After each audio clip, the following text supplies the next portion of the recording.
So welcome to the 13th Annual Collegetown Summit. My name is Michelle Flagg with the Industry Education Division of the Illinois Liquor Control Commission. The Collegetown Summit is an annual event that brings together Collegetown stakeholders to share their concerns, needs, and experiences to reduce collegiate alcohol misuse and abuse. This year's Collegetown Summit is focused on preparing parents of college-bound students for a discussion on underage drinking as they make the transition to the campus culture. Our schedule today is as follows. At 9:45, Judy Pasternack and Laura Cain from Northwestern Medicine will discuss resources and factors to consider when choosing the right college. There are several ways to investigate the culture of drinking at a college and whether the schools your child is considering are taking this problem seriously. We have a 15-minute break in our agenda, and then at 11 o'clock, Robert Vincent from the Substance Abuse and Mental Health Services Administration will cover 5 conversation goals for talking to kids about alcohol. I have a few announcements and housekeeping items, and I'll share a screen with the announcements.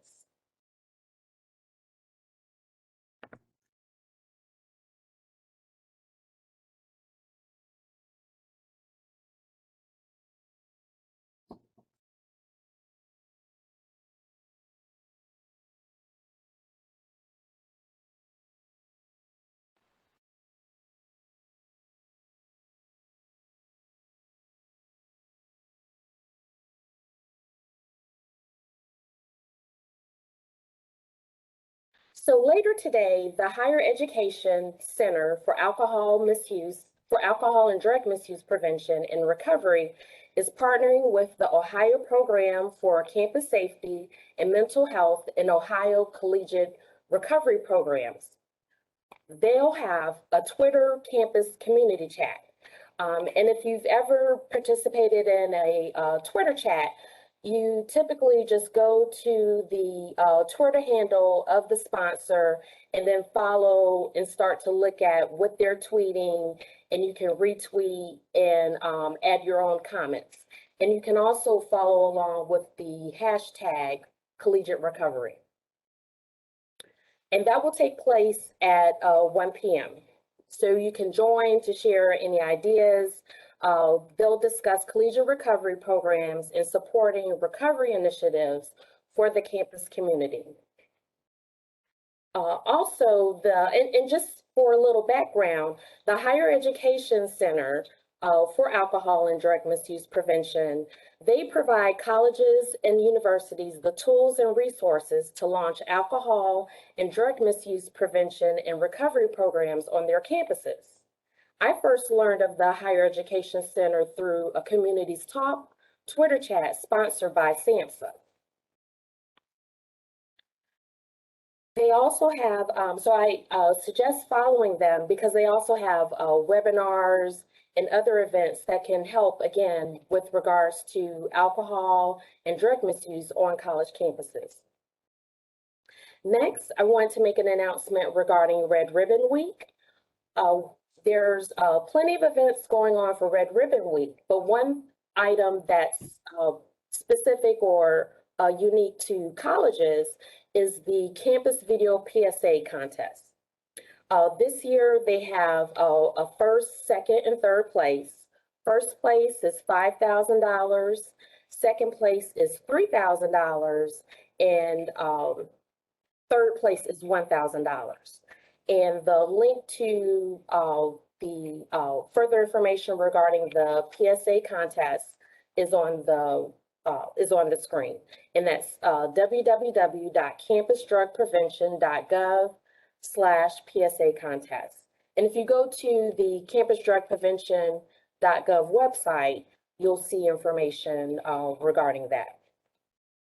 And if you've never heard of Red Ribbon Week, then you need to subscribe to our newsletter and also follow us on Twitter. We're not only posting information that's going on in the commission, but we also post events and share industry and/or provincial organization events. And on October 26th, another event that's going on in honor of Red Ribbon Week, the Midwest Asian Health Association, MAHA, and the McHenry Park Underage Drinking and Other Substance Abuse Prevention Coalition, also known as MCUDOS, will be hosting a virtual underage drinking communities talk event. Panelists will highlight various consequences and impacts of underage drinking to help community members better understand the issue. That event is free and open to all to attend. And that's it for announcements. We're a little bit ahead of schedule. Were there any questions regarding the announcements?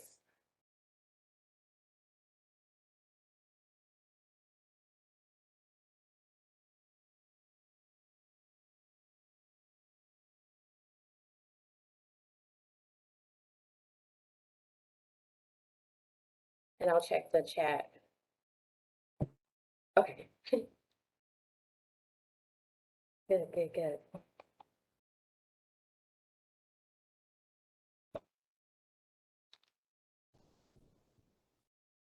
And everyone can hear, okay. Yep. Okay, okay, good. And then Judy, I'll make you a presenter.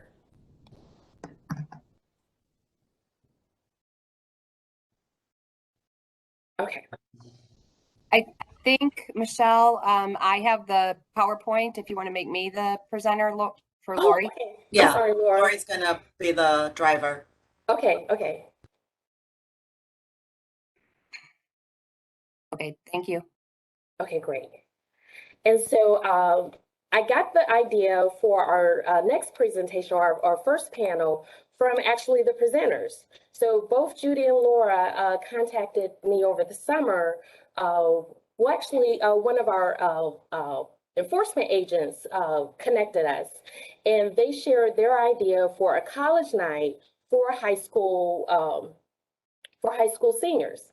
And that would be the target audience. And it would cover just some things that parents should consider when they take their children to visit college campuses, things to look for in a college campus as it relates to underage prevention. So I thank you for the idea, and it fits right in with our theme for this year. Sure. We're glad to have this opportunity. This is an idea that we're just starting to roll out. And so it's a parent presentation that we will be highlighting probably in January now. It got pushed back a little bit in some conversations with principals and so forth in our high schools, some questions they had and things that they wanted added. We're kind of trying it out on you guys. So any input you guys have, we would appreciate. Okay. So one of the things that we started to look at was parents understanding policies and looking at the alcohol culture or the substance use culture in colleges as they start to choose, not just the academic. All the way from the time that a high school student starts looking at colleges, so that they're not choosing and then getting there and finding out what's happening on campus. So, Judy, you want to introduce yourself first? Sure, I'm Judy Pasternack. I am a nurse educator called a clinical practice specialist at Northwestern Medicine out of our Northwest region, McHenry Hospital, Woodstock Hospital, and Huntley Hospital. And my specialty is substance use disorders and behavioral health. And I work not so much with our behavioral health team, who has their own educator and are very experienced, but with our acute care, our ER, our outpatient programs. And I'm very involved in the community as well, sitting on the Substance Abuse Coalition as a member, where Lori is, and other county activities, a lot of lecturing to parents, schools, on many, many substance use related topics. And my name is Cain. I work with the McHenry County Substance Abuse Coalition. I'm their single staff member. I've been with that coalition for 8 years. Before that, I was with another drug-free community grant with the Woodstock School District for another 8 years. I've been doing prevention-based work for about 20 years now in different avenues, mentoring, that kind of thing. The Substance Abuse Coalition in McHenry County has about 300 members. We represent about 80 agencies in McHenry County, schools, law enforcement, government agencies, a wide spread. And we look in McHenry County to find gaps in services. We do not do programming ourselves. We do a lot of education, a lot of resourcing. We develop programs, but then we hand them off to other agencies to be the primary sources of running them. So we ourselves do not run programs. So we started to see all of these different articles that pop up about what happens because of the substance culture. The ones that popped up on your screen are really just from the last 2 months that came up about things that happen at colleges. And so this is what started our conversation about how do we better prepare parents and students when they're looking at colleges. And I know today is about alcohol, but I do want to throw in one conversation, which is about cannabis, and have parents and have you understand that cannabis is a separate conversation when you look at colleges. In Illinois, we have legalized cannabis.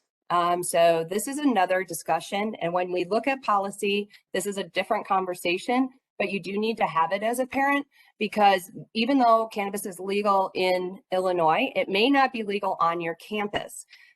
Schools receive federal financial aid, and because they receive federal financial aid and federal assistance, they may or may not allow cannabis on their campus. So you need to ask those questions if there's policies about cannabis.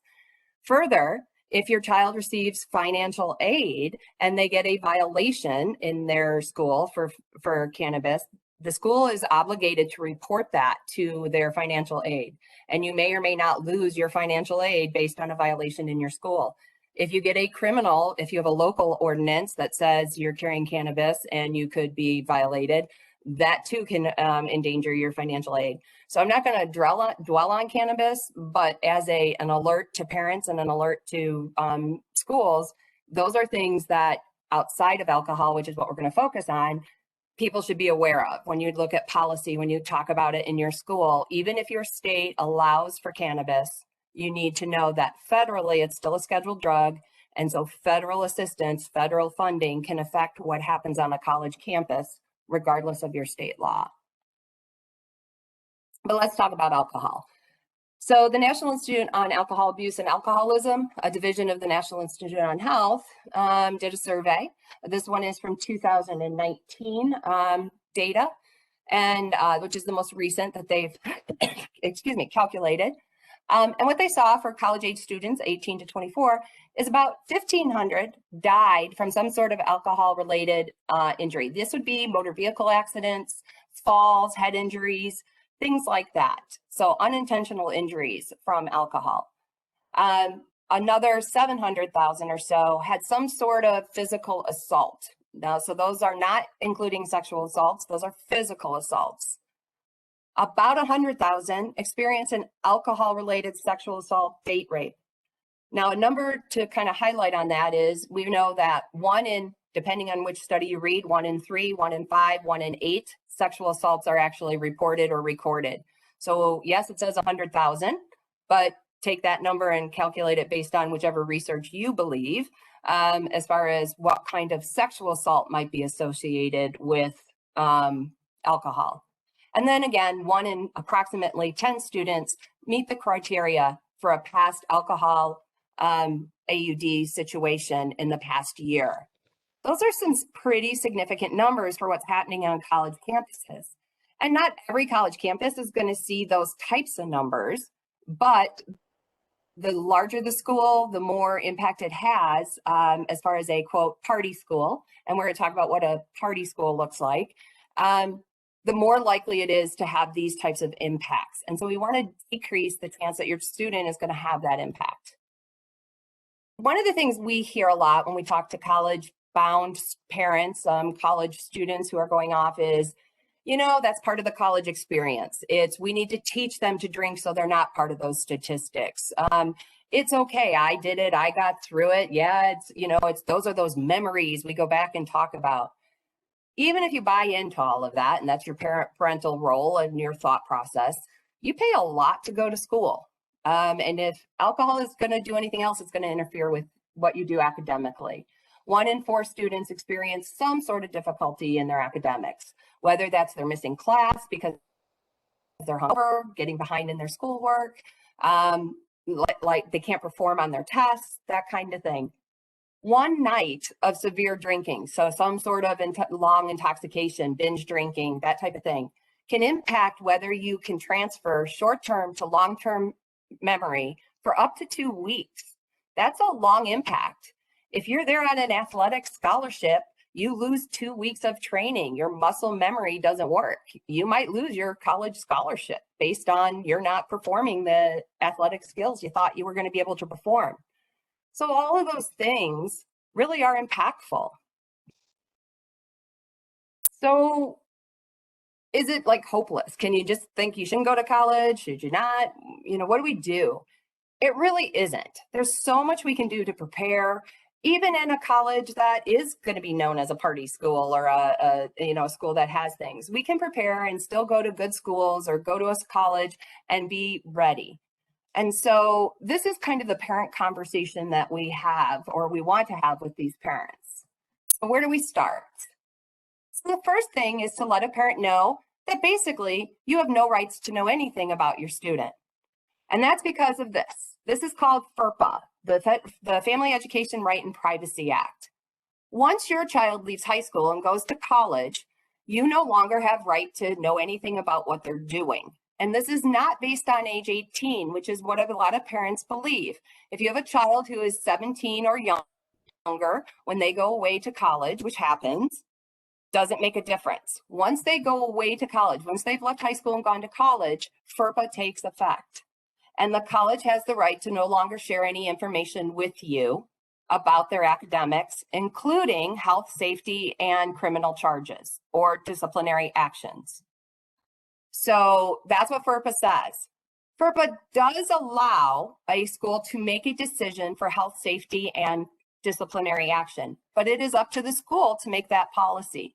So that's something you want to check into. Does your school honor under 18 health and safety is required? So health and safety and disciplinary under 18 is required. 18 to 21 is optional for a college to make a decision. So if there's a alcohol incident and your child has an alcohol toxicity, they can choose to report that. But most colleges choose not to get into the gray zone of FERPA and just hold line it and say, we do not provide that information. So you need to find out, does your college do that or not do that? What most people don't know too is that college health centers are covered by FERPA more than they are covered by HIPAA. So everything that you've learned about HIPAA and what's allowed isn't carried over into a college health center. So you can throw out all you know about HIPAA and it doesn't apply to a college health center. So when you're looking at policy and you're looking at things and asking questions in your discussions, you want to find out what kind of waivers you need to be able to access or be able to help with medical emergencies. Do you need a power of attorney for medical care in case your child is unconscious so that you can help make medical decisions for them? Do you need a FERPA waiver so that your child has to give you up? A lot of parents go with, hey, I pay your bill, sign the waiver, and I have access to everything in your school system.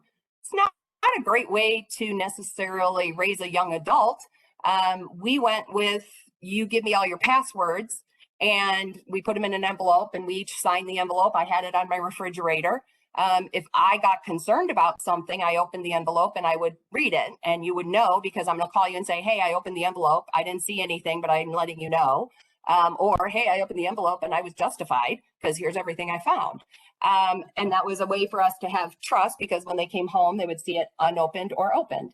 So there's ways to work around it, but it's questions you want to ask because otherwise you can call the school till you're blue in the face and they're going to say, we can't release anything.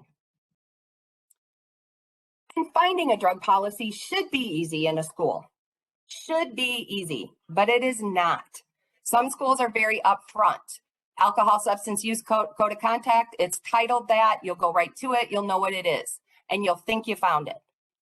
And then you start looking, and the discipline policy may say, here's our discipline policy, except unless it's related to a substance use or substance relation. And then there's a whole different set of code of conduct, or a different policy, or a different way that they handle it. So you want to know that.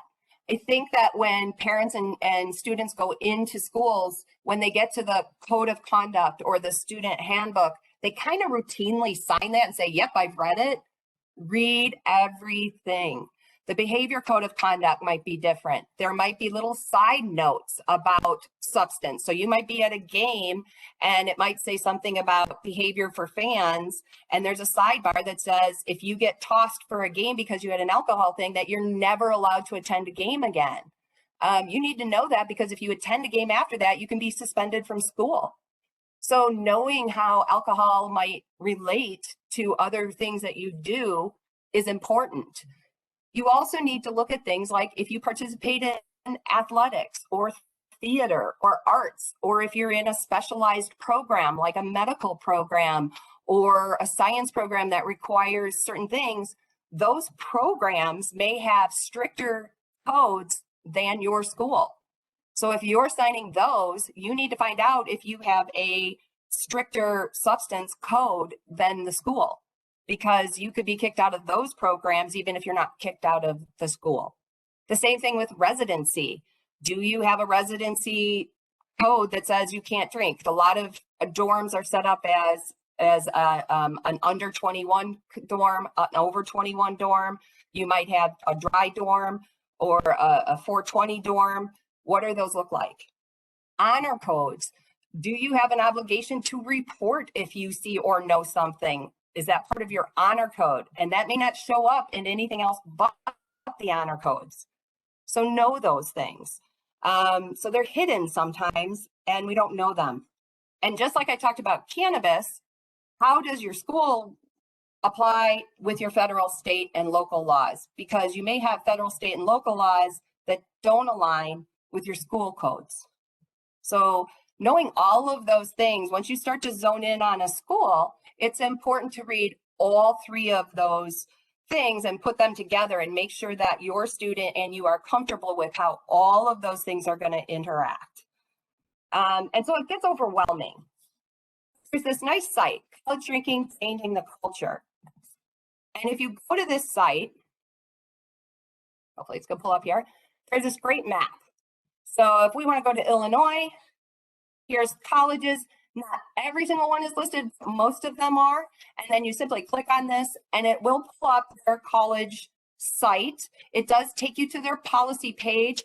I've played on a handful of these. Sometimes you have to scoot beyond the page they get to some of the other things, but it does get you pretty much where you need to go. So that's a very helpful site for parents and students to start scoping out policy. The next thing you want to do is, if you're wanting to avoid, or if that's a student who wants to look for, is to start looking at what is a party school.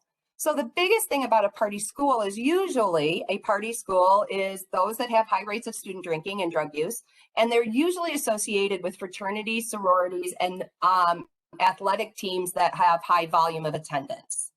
So you can do a couple things. You can look at Facebook. Once you know what schools you're interested in, pull up your schools, look for people who have non-private sites. There's still a lot of them. Look on Instagram. So if the center one is an Instagram, I just searched school party, college parties, found Party for the Gram. Those are images from that site. Once you link on those sites, it'll tell you what school all those lovely videos are from. They're pretty horrifying. And then the lower one on the left is College Party. You can go on that. It's an open one. And again, it tells you what colleges those are. It tells you all about the vibe and what's happening in each of those schools. But then there's positives to Facebook too, which is up in the upper right corner, I put in university parents. And so you can connect with other parents, other their students and ask them, what is your experience? What do you see when you're at the school, when you're at the games? What is your child experience? Those are all really good ways to do it. And just like everything else, there's a website. So you can go to Niche, and Niche pulls up. Hopefully it's going to do it for me here. Right. There we go.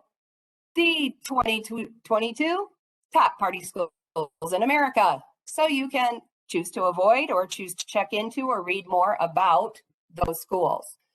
So there are lots of avenues out there for you to start to explore, to avoid or learn more about the schools that you're interested in when it comes to those categories. But really it's going to come down to, once you're on a school, how do you start asking questions of the people that you're touring and talking to? I'm not going to go through all of these. You guys can read them. I tried to break them down into campus and different categories. I did send to Michelle, and she's welcome to send them out to you, a single sheet that has all of these questions on them so that you can share them. So basically with the housing, you want to know, and the campus, is this a dry or wet campus? Do you have dry or wet housing? So do you have 21 housing? Do you have under 21 housing? Do you in Illinois have 420 housing, which I'm finding out people have, or non-420 housing? If you don't know what 420 is, it's cannabis or cannabis-free housing. Do you have, what kind of policies do you have around alcohol, and do you enforce them? My daughter went to Monmouth College. If you're not familiar with it, it's about 900 to 1,000 students. It's a very small college. I asked these questions. They were, they are not a dry campus. They did say they enforced under 21, but then they followed it with, however, the closest large college is Western. It's about an hour and 15 minutes away. We don't want them traveling. So basically, if they're having dorm parties, as long as they don't get out of control, as long as they're not obnoxious, we monitor them. And as long as when we go to break them up, they peacefully go back to their room, we don't cite anybody. So they had a policy, but we're point blank about, if my daughter was under 21 and drinking, as long as she behaved and went back to her room, they weren't going to bust her and they weren't going to violate her. So they had a policy, but they didn't enforce it. Does the school offer other types of residential settings where advisors are present or adults are present to monitor the situation? Key things that you want to know. What is the social atmosphere? Do you have frats, sororities, large athletic holding types of events where there's tailgating and partying that's associated? That's that party school atmosphere. Another key thing for party school atmosphere, do they either not hold classes on Friday or shorten the day on Friday? Start the party early. Are there big events that are held on weekends or weekdays or things that are focused on alcohol? That lower picture on the right is a party in Madison called Milfin. It's a block party that they hold every year. It lasts for the whole weekend. It's huge, and the whole campus gets covered. Do they have non-alcoholic or substance-free social events? How often? Where are they held? How do people learn about them? Key things. Do you know that? But not only do you want to know what's going on in the alcohol world, but what happens if somebody does have an issue? What kind of resources are available? First one, do you notify parents? Do you follow the FERPA allowance that says you can contact me and say, hey, I'm worried about your kid, or hey, your kid had a drug-related violation? Are there anonymous avenues for somebody to get intervention and or report for concerns of kids? How do kids learn about both your policy and resources that are on the community? Do you tell them that first day? Is that part of their orientation? Are there posters everywhere? Are they reminded throughout the year? What kind of services are available on your campus and in the community? How do you follow up? Do you have things like AA, NA, SMART, recovery, rescue, all of those things? Do you have those available, and do kids know how to access them? Very important to know, because it tells you about the culture on the campus about awareness. Know the history. What are the violations that they've had related to hazing, physical and sexual assault, alcohol violations? I would ask the staff you're touring with. More importantly, I would read newspapers. I would ask parents. I would ask students. My daughter went to a college where I was told very consistently how well they handled Title IX and all of the complaints that they get on sexual assault. My daughter and my niece went there. The girls on campus would vehemently disagree with how sexual assault was handled and how they were treated if sexual assault was filed with their staff. And so there was a totally different disconnect on student version and adult version of how sexual assault was handled. How did they interact with community resources? Do they talk to law enforcement? Are they engaged in coalitions? Do they work with their retailers for marketing? Use your own eyes. Walk the campus. What do you see? Are there kids out there? Are there a lot of bars? Are there a lot of advertising? I remember driving through SIU at one point, and this wasn't a campus issue, but it was the retailers along the campus. You know, we will transport your beer for free to the dorm. Signs like I have here of, here's an off-bar sign of this is what we're going to do. Win an ultimate campus night out. What kind of things are you seeing? What are you comfortable with for you and your child? So all of these things are ways for you to interpret when you're touring, when you're with your child, and asking questions about what's happening. This is just so critical to me.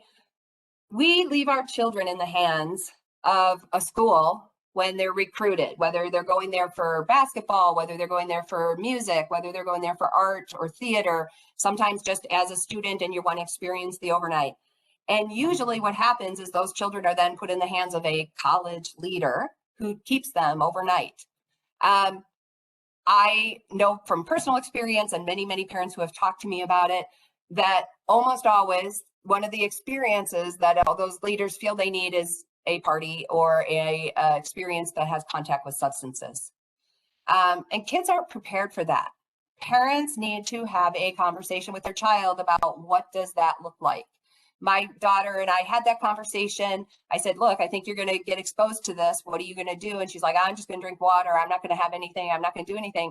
She got in the car after the very first one and said to me, Mom, they did. I think it was a test.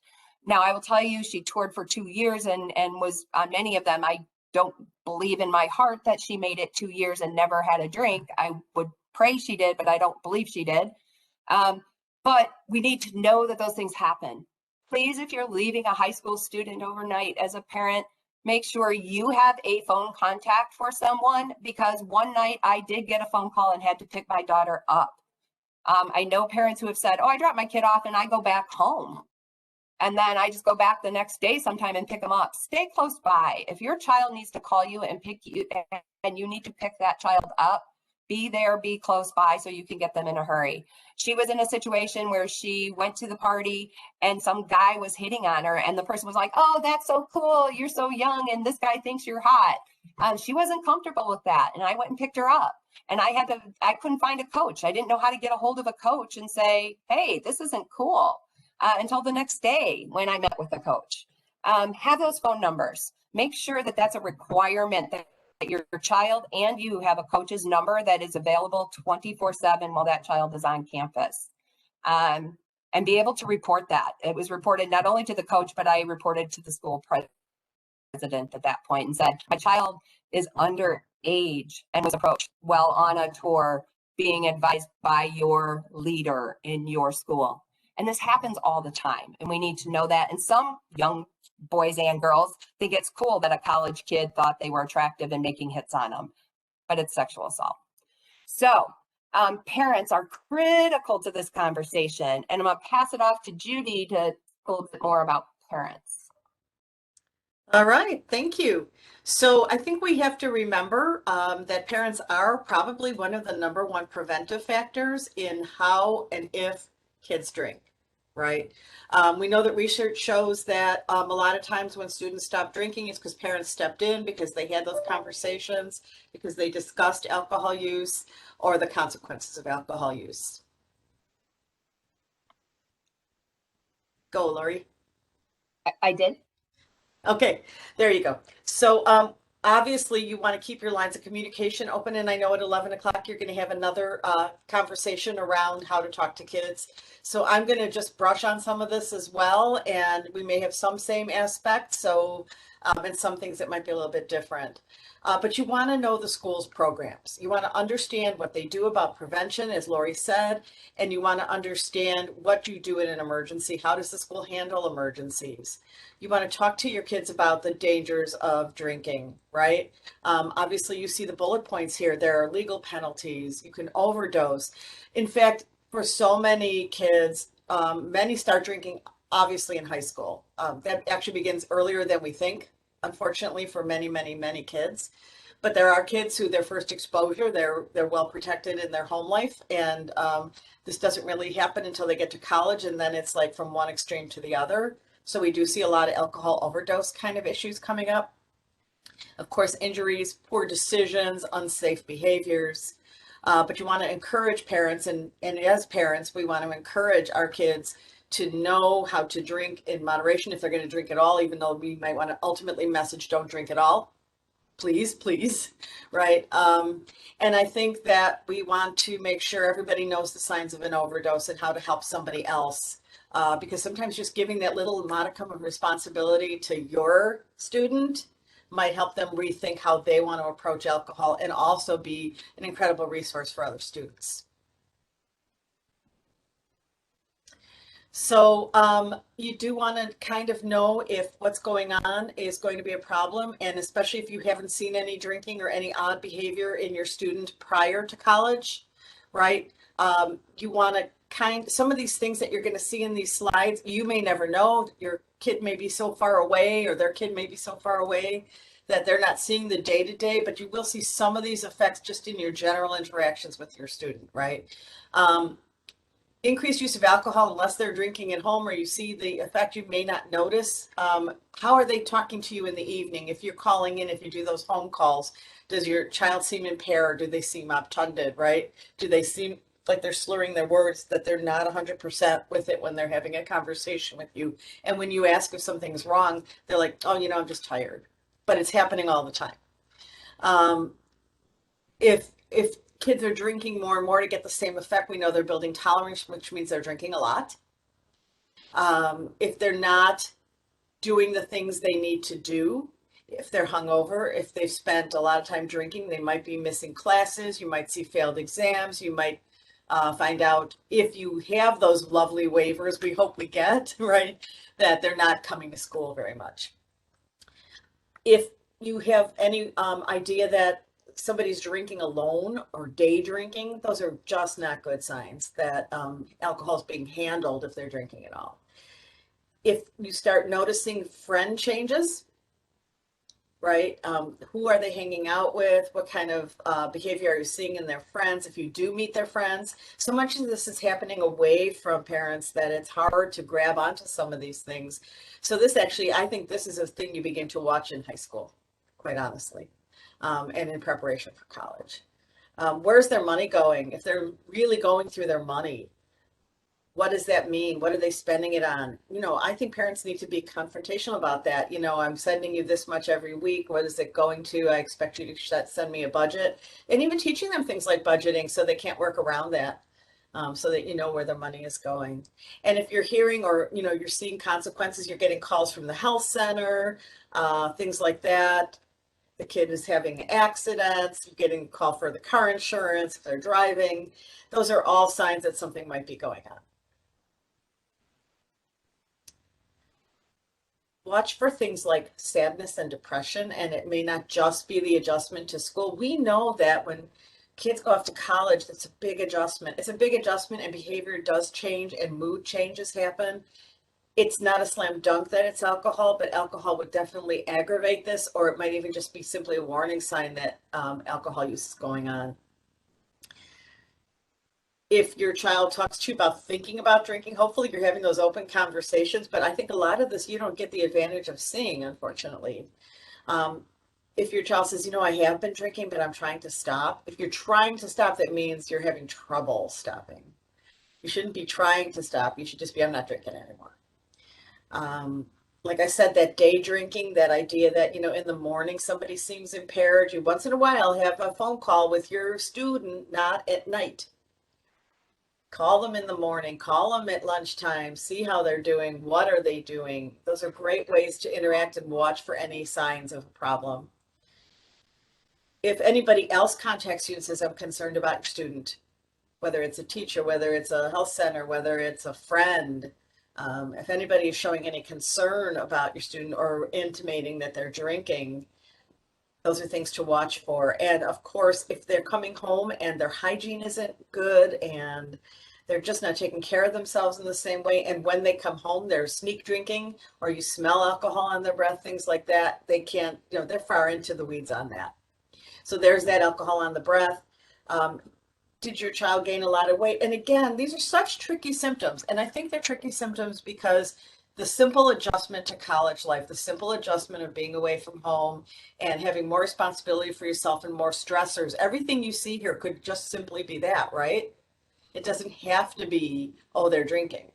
But I think it's just another question to ask. Why are they gaining weight? How come they're having headaches? So it could be stress, it could be drinking, it could be both. How are they looking? Are they sleeping at night? Do they look all dried up and dehydrated? Your student who complains a lot about GI symptoms is either under an incredible amount of stress or they're using something, clearly. And especially if you see tremors when they come home for a visit, oh my gosh, that's withdrawal. There's no other thing it is. It's tremors. Tremors are withdrawal. I don't know that you're going to hear about blackouts, but hopefully we're not seeing those. That is just like there's so much alcohol on the brain that the other neurotransmitters that keep you awake and going can't function, basically, is what you're saying, right? Again, like I said, you're going to see all these mood swings. And again, you have to sort out what is just simply, there's a terrible amount of adjustment to college life sometimes. How are they eating? Are they acting odd when they're in your presence? Are they acting odd on the phone? I know I said that already, but I'm just saying it again. To just watch for behavior changes, appearance changes, friend changes. Every single one of these things could be an indicator that something is going on, that there's some alcohol use or too much alcohol use or something else is going on. It could also be cannabis, like we talked about. Guilty, my college life, first time around. I was somebody who shouldn't have been in a dorm. Cannabis every morning, didn't go to class. Had to drop out, went back to school a billion times before I could get that kind of stuff under my control. So thus I'm a substance use educator today, but, and certainly I go to work every day and I'm fine. But it's so easy to fall into those traps. Nobody's watching, you're free, Yahoo, right? For the first time sometimes in your life. Yeah, I think the one thing I would add too is you can ask questions about where they're going. So you might not be able to know their friends from a distance, but like, oh, I heard a lot about Sally, your first 2 weeks. Now I'm hearing about, Barb. And it seems like Barb is always at the bar. Do you and Barb ever go to the movies? Do you ever go somewhere else? And you can start to feel it out with ways, even though you don't know Barb, you can kind of find patterns too in that way and just ask if they're going other places. So there are some ways to ask without probing that way and just like, oh, what else does she like to do? Have you ever gone to the, preserve and gone for a walk? Or, so just to see if are there just certain things that you're only doing with certain people, and are those people becoming more predominant in their life? So, well, and just remember that everybody has a tell. If you guys have kids, that everybody's got a tell, when they're lying. There's like some way that their voice changes or their face changes or they don't make eye contact or they hedge when they're telling you something. Watch for those tells. Go ahead, Lori. I do want to talk about alcohol overdose because this is a serious issue and it is deadly in many cases. We don't want to ignore it. It's something, and again, like Michelle is saying, our next speaker will go into a lot more detail, hopefully, about some of these things, but absolutely essential that your student knows what an alcohol overdose is, how dangerous it is, and what to look for. If it's them that's having the overdose, hopefully somebody else knows what to look for, but also just, again, being that good friend, to watch for, breathing changes, vomiting, somebody who's just completely obtunded, completely out of it, can't in any way engage, body temperatures, changing, breathing is changing, somebody's turning blue. These are highly likely signs of an alcohol overdose. Sad but true that friendship often stops at the concept of consequence. So what do I mean by that? I mean, often, you're the best friend in the world until you think if I bring my friend to the hospital, I'm going to get in trouble. So I think it's a really good question for parents to ask at their college about the state laws regarding Good Samaritan drop-offs at emergency rooms, where you can drop somebody off who's having an overdose. You don't have to have your name. You don't have to stay, because otherwise, many times the fear of consequences is more deadly to the person who's having the overdose than the overdose is, because everybody's afraid to do what they need to do to get them help. So I think it's a really good question to ask about Good Samaritan laws and to teach the student about Good Samaritan laws. This is also a good question for your college. Again, unfortunately, my daughter was a basketball player as a junior. She was in a freshman dorm for a certain reason. And basketball players were the only people who were available, who were on campus. She'd gone out to dinner with her boyfriend. They were sitting around watching a movie, knock on the door. It's a freshman. Hey, we were drinking and now so-and-so's eyes are kind of rolling back in her head. What do we do? She called us. We said, call your coach. He said, call the security guard. Security guard calls the rescue squad. She takes 2 players over to follow the rescue squad. 2 weeks later, when the freshman is getting her consequences before the board, my daughter gets called forth as the only 21-year-old present. She was cited because she was assumed to be the provider of the alcohol because she was the 21-year-old. And so she got cited and again, this is knowing your policies in your school, because she was the only 21-year-old present in the dorm. She was assumed to be the person. And so she was basically found guilty and had to prove herself innocent. So know your school rules again, and policy about being the 21-year-old in the dorm at the time. Know those rules, because it was written in their policy that she was the responsible party and she didn't know it. So we do have to talk about harm reduction. And it's not a comfortable topic, especially when you're talking about underage drinking, because we would just assume there be abstinence, as I said earlier. But the reality is some students are going to drink. Some are going to encounter substances much earlier than their full adulthood age, right? And even into adulthood, not everybody can manage their substance use disorder by just stopping. So we have to talk about harm reduction a little bit as well. And some of that is having the conversations like we're going to talk about at 11 o'clock. It is also how we make sure that anybody who is utilizing, excuse me. Sorry, I had a sneeze. I have been having allergies this morning. I don't want to sneeze in your ears. Harm reduction, right, is managing the fact that some people will use, and do they know what they need to know to use safely? We meet the people where they are. I'm not going to stop drinking, mom, right, or dad, but can we have that conversation with them about how to safely drink? What is harm reduction? Don't get in a car. Have that designated driver. Things like that. Harm reduction, there's many people who've been afraid of it over the years and believe that, oh my gosh, if we do harm reduction, we're saying you can use. That's okay. Right? Or, keep going as long as you're doing it right. But that's not the reality. There's no studies, there's no evidence that says, oh my gosh, harm reduction makes people use substances who wouldn't, or makes them continue when they would have stopped. What we're saying is not everybody's going to stop. Not everybody's going to know how to stop, or they might not even be in that readiness time in their life, right? We all know there's a readiness for change moment. And if that doesn't come, people don't stop using sometimes. In those cases, we want to keep someone safe until they're out at that point, if they get there. So it is worth having that conversation about safe drinking, right?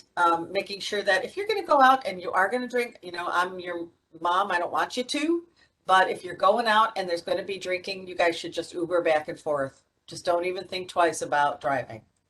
Make sure that you eat so that you can metabolize alcohol differently.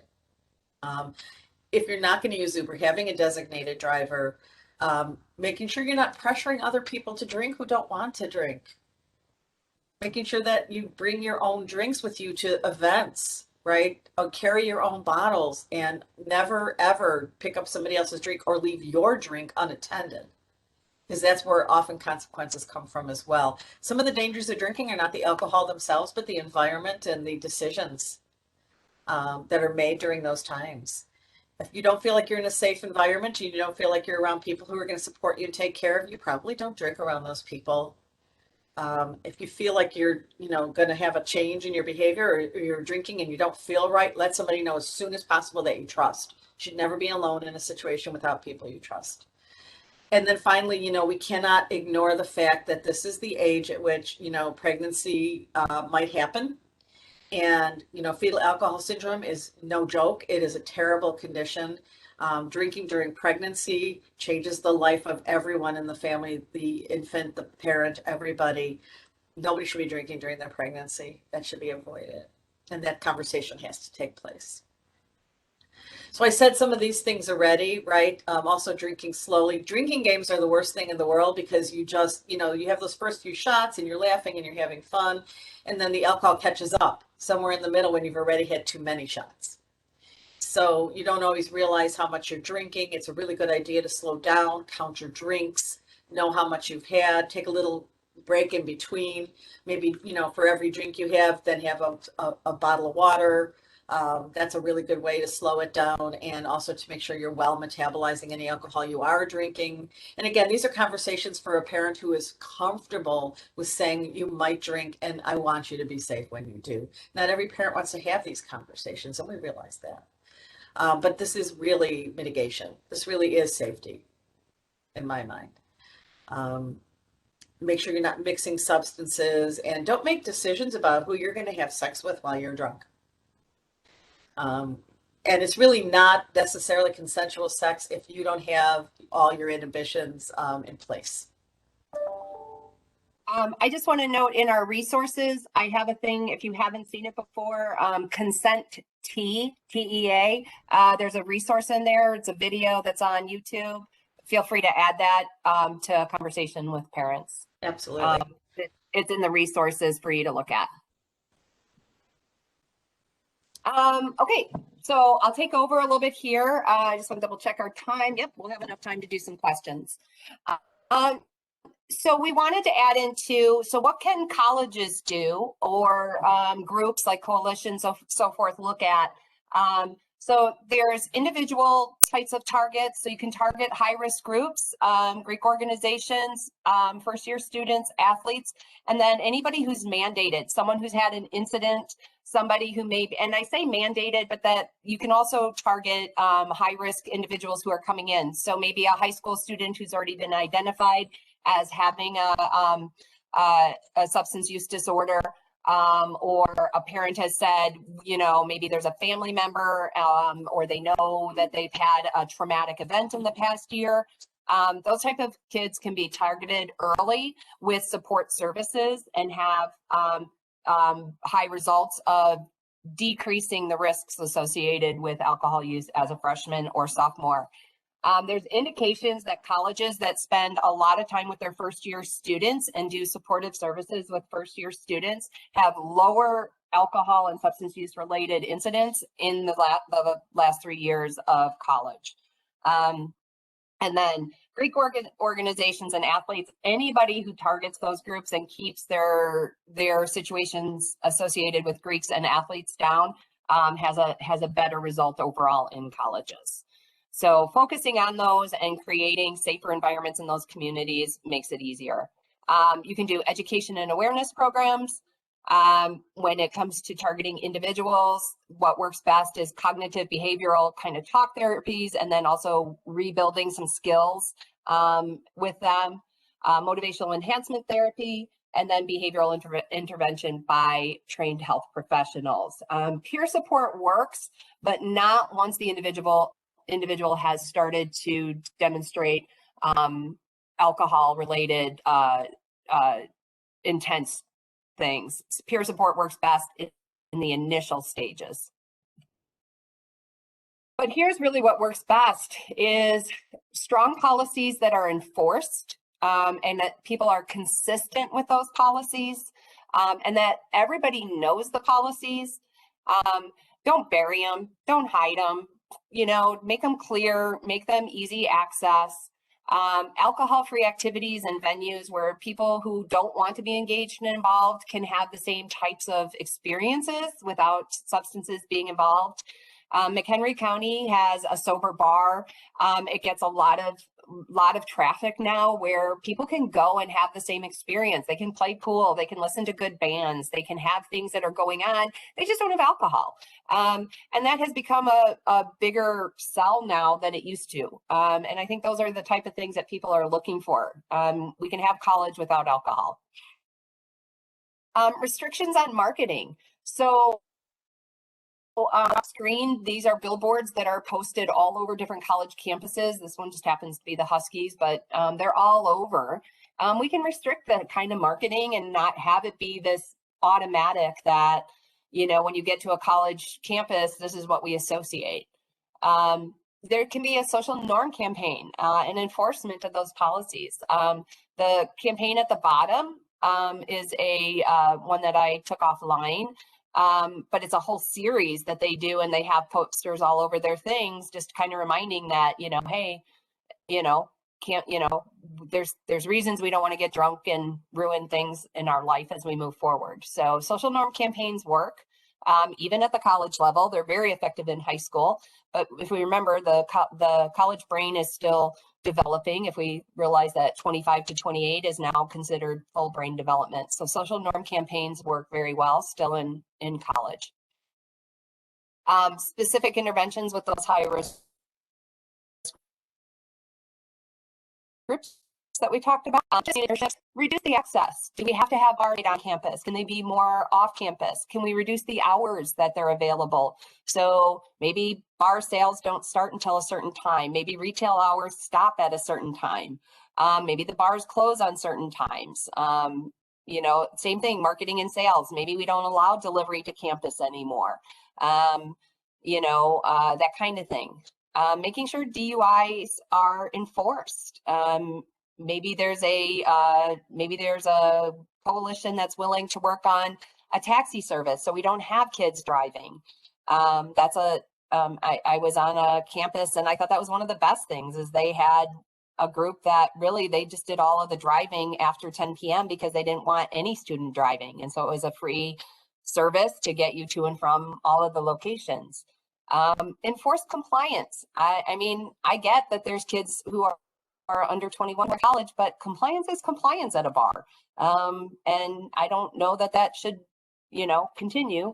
I know there can be for fake IDs, but can you increase your training so that people are more aware of what a fake ID looks like? If you as a campus are concerned, you can make yourself a strong statement of we strictly enforce under 21 drinking. And then increasing your beverage training and moving that into a stronger role as well. So we left enough time, and I think we're right on track to answer questions.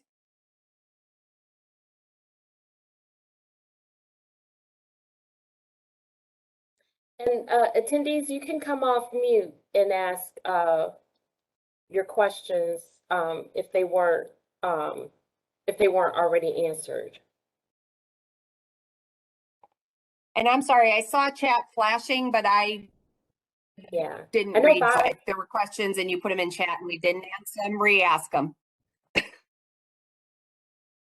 Hi, Laura, it's Lee Rupus. I had a question about brain development. So the brain development can keep developing from like 25 to age 28? Yeah, so the recent research, they used to say 21 to 24, you know, male to female. And now the research is showing 25 to 28. I know, Judy, I saw your hand go up. Do you want to say more on that? Yeah, brain development really doesn't complete until early 30s, quite honestly. And it's important to know how the brain develops. It develops from the back to the front.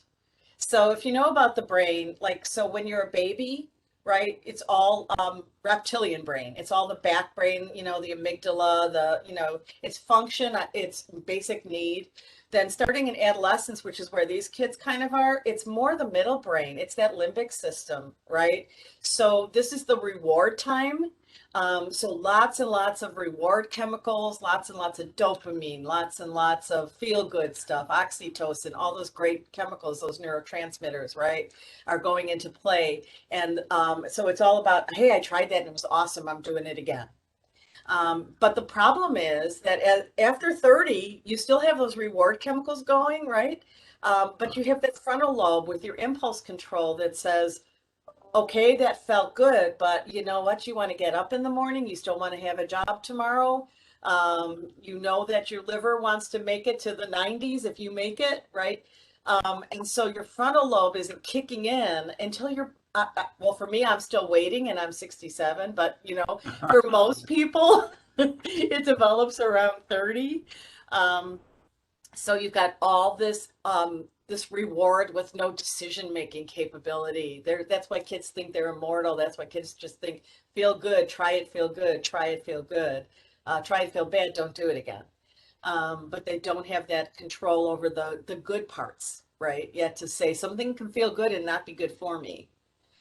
So, you know, really, truly, I've seen people whose brains don't fully, well, this is just my personal experience, not evidence. No, it's both. That really it's in the 30s. I know that so when Laura talks about 28, that's an average. But I would say most people, it's on the other end of that. And so, you know, it's all good all the time and at this age, and nobody gets why you don't want to do it, or why it's limiting you in other ways. It's just the brain isn't there to do it yet. Wow.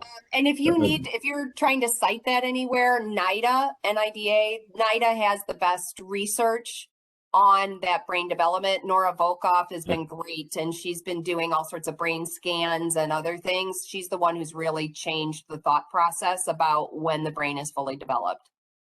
She's my hero, Wow. by the way. Oh. Okay. Wow, I didn't know that. Thank you. I see a question. It's actually directed to you, I think, Lee. Can college towns have less strict policy on underage kids in bars in Champaign? Yeah. I don't believe Yeah. in the state of Illinois you can lower the drinking age.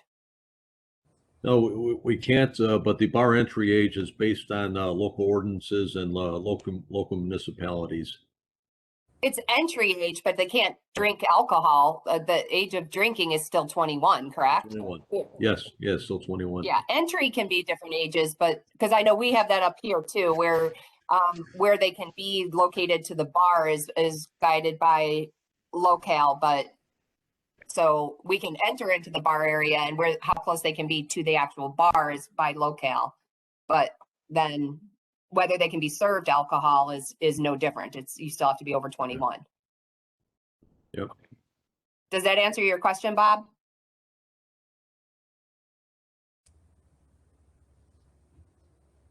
Yeah, it's been that way in Champaign for decades.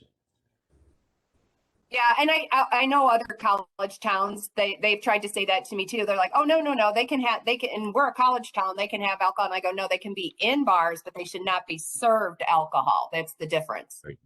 They can have access to the bar, but they can dance and they can do all that, but they're not supposed to be served alcohol is the difference.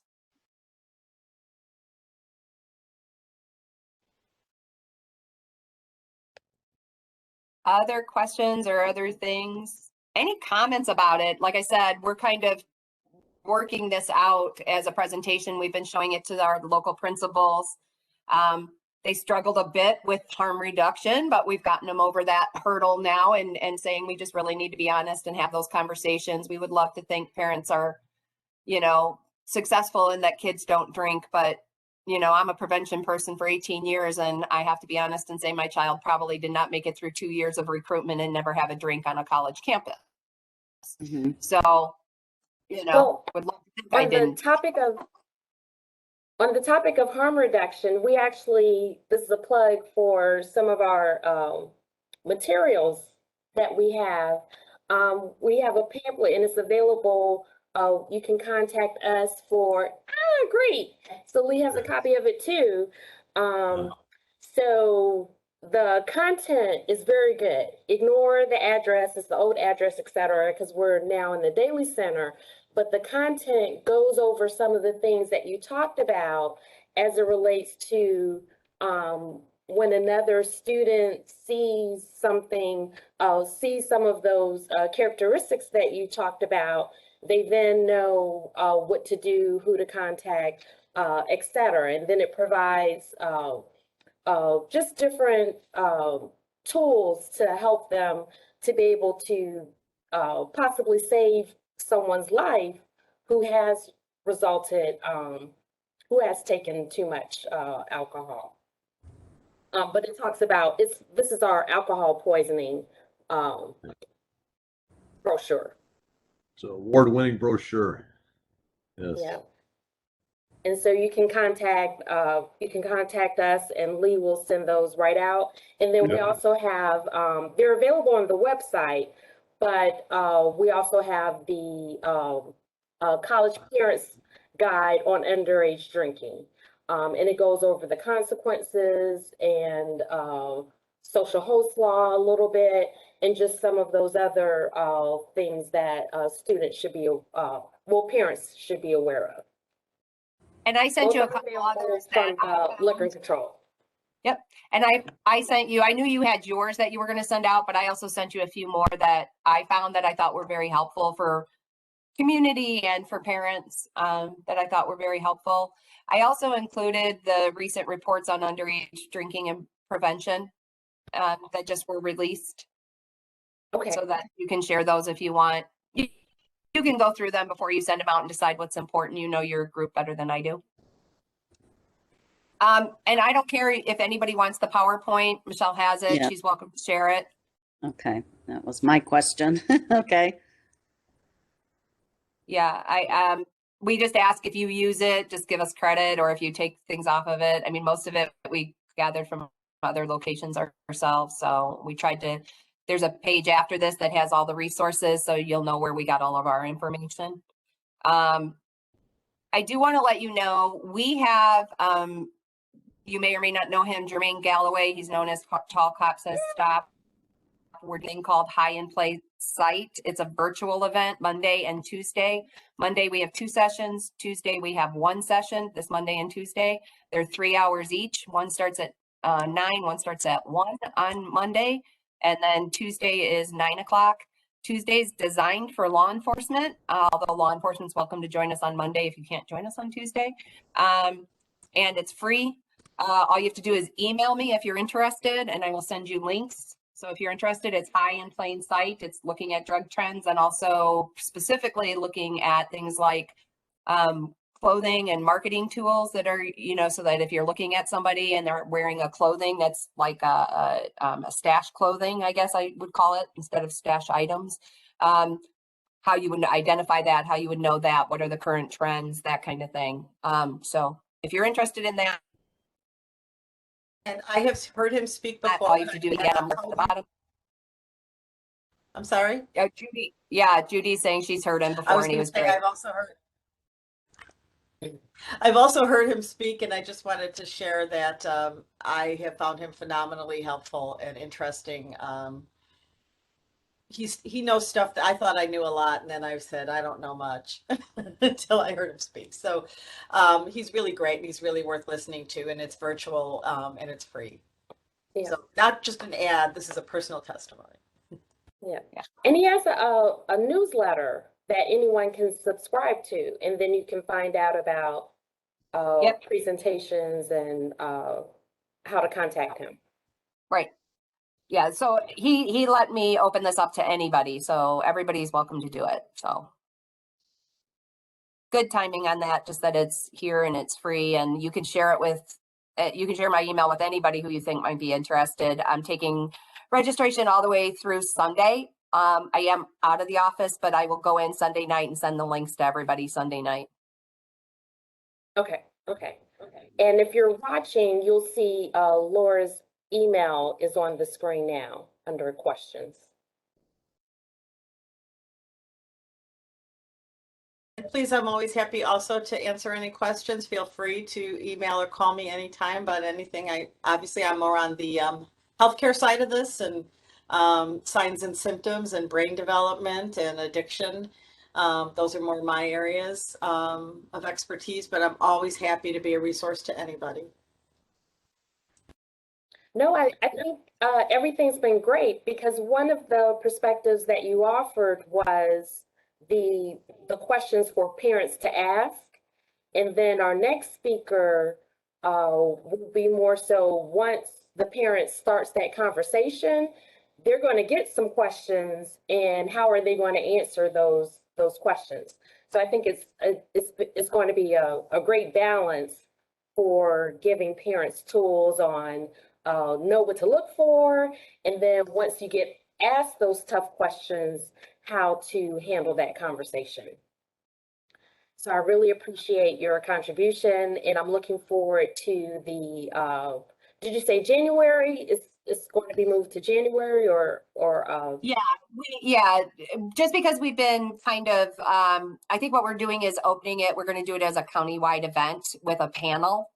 Okay. So we're going to have law enforcement, Judy, myself, and our state's attorney is going to be on to answer some legal questions. So we're doing it more as a panel. And then I think, Michelle, you're going to join us as well. And we're trying to find one college, four-year college representative. Okay. So it'll be a panel of four of us presenting this information. Okay, great. And we're going to do it countywide.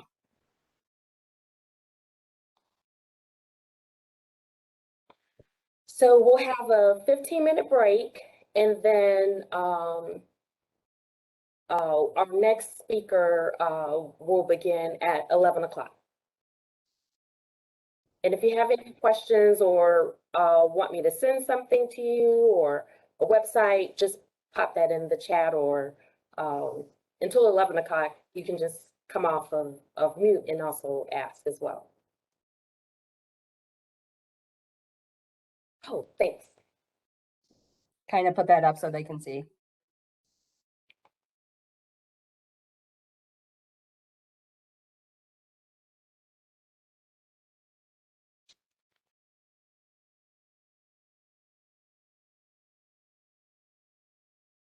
Oh, another thing before I forget, I liked your comment regarding, or I guess it was new information to me, regarding peer support, that being best in the initial kind of preventative stages, as opposed to when someone actually has a problem.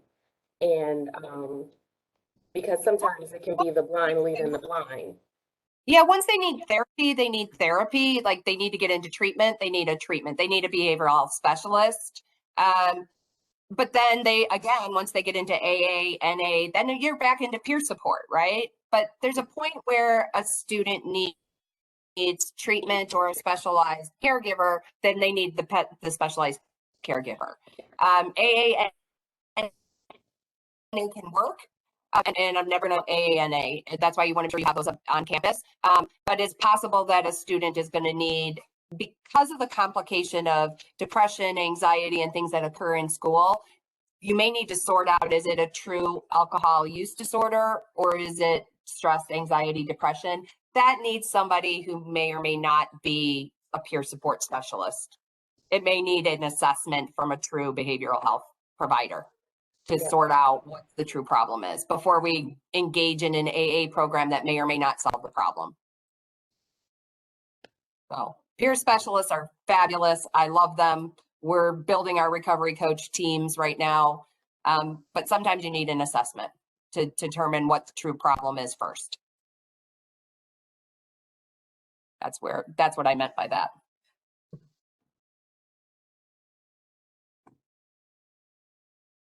Once again, I want to thank everyone for the opportunity to chat with you this morning. It was a pleasure to meet you all. And again, thank you. Thank you. Oh, thank you guys. It was great.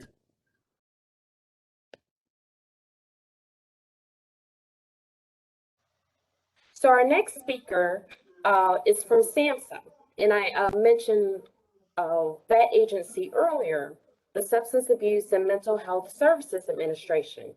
They have online tools for parents as well as organizations. Their Talk They Hear You campaign is also an app that you can download.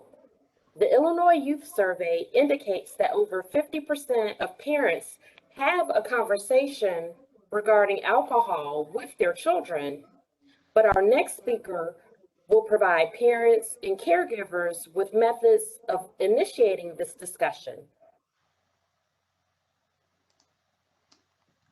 Thank you, Michelle. Let me just get me organized here for 1 second. You should be seeing my screen at this point. Yes. I also put some resources in the chat box for folks as well. So please feel free to get those. Of course, they're all free. As Michelle said, my name's Rob Vincent. I'm the Associate Administrator for Alcohol Prevention and Treatment Policy here at SAMHSA and the Center of Substance Abuse Prevention. And it is certainly my pleasure to participate with you folks today and provide some information and resources, but more importantly, answer any questions that you may have and help point you to any additional resources. The work that comes to you today, Talk to Hear You, well, we often lead with it as SAMHSA. It's technically the work of the Interagency Coordinating Committee for the Prevention of Underage Drinking. And many of you may know it as a part of a piece of legislation known as the STOP Act, the Sober Truth on Preventing Underage Drinking. I have the pleasure of leading that group. Dr. Delphin Rittman is our ICPUD chair for the 22 federal agencies, and I fill the role of the associate administrator, but also as the ICPUD staff chair, meaning we are the group that does the day-to-day work, producing the report to Congress and the various policies, etc. It is my pleasure to talk to Hear You today, and in particular the 5 conversation goals, but also some resources that way for you. I hope this is not redundant for you. I tried to chime in just a little early, just so I can try to catch a little bit of where you guys were at, but I think many of you probably are quite aware of this, that alcohol is a factor in about 3,500 deaths nationally. And of course, it's all the usual suspect stuff that I think you guys have spoken to, motor vehicle crashes and those things. Although that represents the greatest risk for our young people, we sometimes focus in on some of these other things. And while they're equally important as it relates to death, that tends to be the single most risk factor, especially in college towns and communities. I know in the Midwest, I am a Carbondale grad. Yes, I am a Saluki.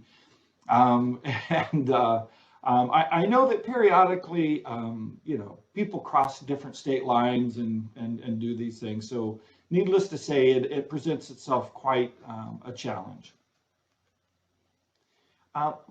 Beyond that, though, is sort of the wreckage that sort of gets left behind. We're at about $249 billion. Depending on what you want to factor in there, this is our most conservative estimate. I've actually seen estimates that bump up quite a bit higher than this. But it depends on what you include in that. But when we just look at healthcare expenditures and some of the other impacts, loss of productivity, crash crime, etc., it's about $221 billion and about a $28 billion healthcare. And by the way, that number is actually a 2015 number. Those costs, and we'll talk a little bit more about some of the impacts of COVID, but those costs we're projecting are going to go up even higher. When you look at just the underage drinking cost, you can see where that gets parsed out very specifically there. And that's just a little under a $25 billion cost to America. That's the dollars and the cents of it. I think it's very easy for actuaries and other folks along that line to put the numeric value on it and look at it purely from that side. I think when you put a human face to that, if that's your son or daughter or a friend or family or a colleague somewhere, these things become pretty up close and personal.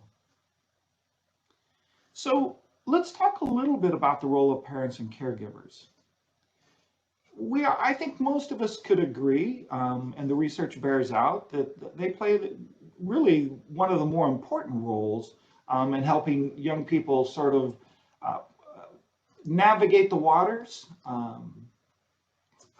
What most people don't really realize is that most young people, in fact, about 80% of the 10 to 18-year-olds have told us that their parents really are the leading influence in their decision as to whether or not they drink.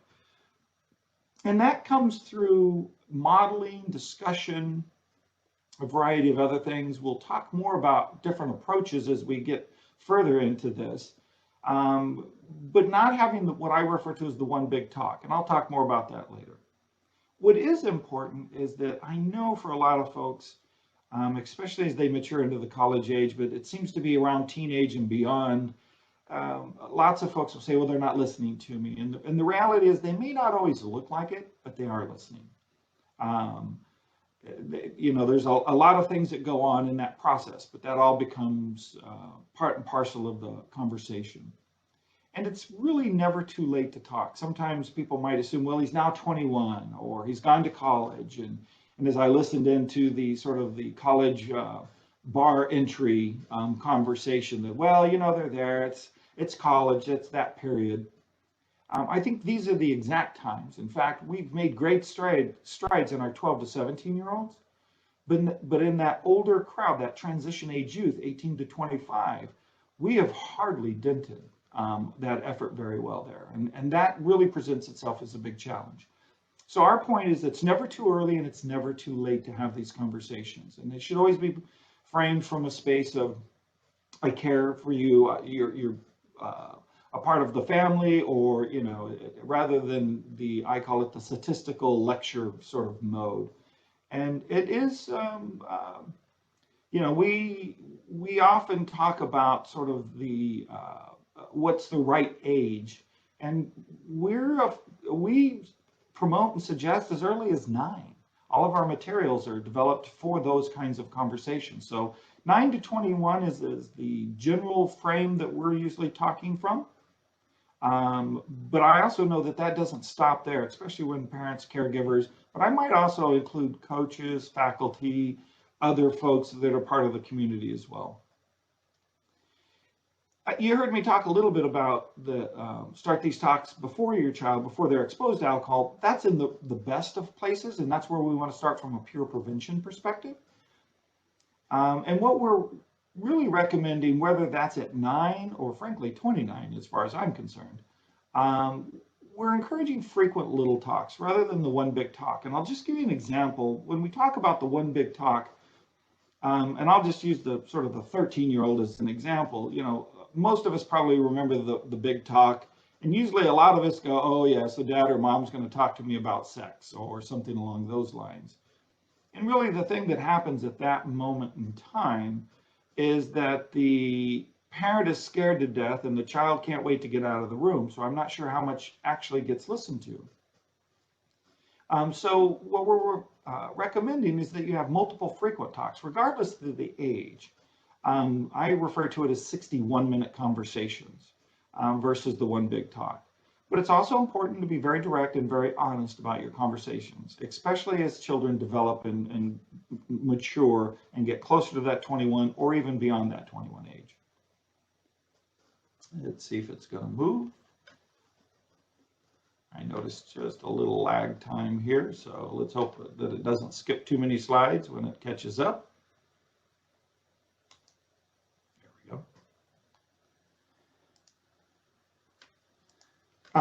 So let me talk a little bit about campaign, and while Talk They Hear You is a national media campaign, I want to just bring forward to you that it's not just a media campaign. As a campaign, we really modeled it a lot after some of the core elements of truth, which is you've got the broad awareness component piece, and then a lot of curricular or activity through lines directly to the participants themselves, and I'll talk a little bit more about that. Talk They Hear You really came out of the work of the STOP Act and was created by the 22 federal agencies to sort of address this. There are 3 primary goals that we look at. We're looking to increase the parent awareness of the prevalence and risk of underage drinking. When we did all of our formative research, we were a little surprised at how many parents really did not know the risk factors per se. What really came through is that a lot of them did not feel equipped to have the conversation. So we put a big focus on equipping parents with the knowledge, skills, and confidence to prevent underage drinking and other substances. And I just would add, we've added other substances through some additional funding that came from the agency to include marijuana, vaping, prescription drugs, etc. In that knowledge, skills, and confidence, though, parents were very clear about most parents did not feel like they knew how to have this conversation effectively. So we've built a whole suite of tools really just to model and help them, everything from the discussion starters to the mobile app and a few other things along the way. And we'll point some of those out as we go. And then lastly, our call to action here is to increase parent actions to prevent underage drinking or other substance use. And that really is to have the conversation. We tend to refer to these three main goals as get informed, be prepared, and take action. And that's sort of the approach that we go. The timeline of the campaign, we launched this campaign in 2013. It was really focused on the early ages, 9 to, really, I hate to say it in those early days, probably more like 9 to 15 was our focus there. We created a lot of the visual aids and some of those kinds of things to build it up. It has continued to evolve and expand, and largely that evolution has been on groups such as yourself, providing us direct feedback on the kinds of things and resources that you need. And I'll just take a stab at the discussion starters. We've got 2 discussion starters that are currently available. One is to walk through an entire conversation between 2 parents about their child. They actually have 2 children that happens at a basketball game and an incident, to sort of help model and show what a positive conversation of 2 individuals who may not be on the exact same page. So there's a little dissension back and forth, to walk that through and then come to resolution. And then of course, all the supporting resources, toolkits, products, supports, etc. along with that. Now, the campaign is in fact a trademark brand of the U.S. Department of Health and Human Services. That is done primarily just to preserve the integrity of it. We are, one of the things that I didn't say earlier on, is that this campaign is being evaluated nationally. And we have an entire evaluation team. So we're trying to have good fidelity to implementation, good product quality, those kinds of things, to actually look at the effectiveness, given that that is what Congress is wanting from us. Now, to the 5 conversation goals. This is the piece that we were talking about a little bit earlier, and we've got some different versions of this, meaning different formats to sort of help provide to that. And let me just put a plug into the SAMHSA store now while we're here. We literally have made the largest printing of all of the materials of the campaign than we ever have. So you can pretty much virtually have unlimited supplies of this at this point in time.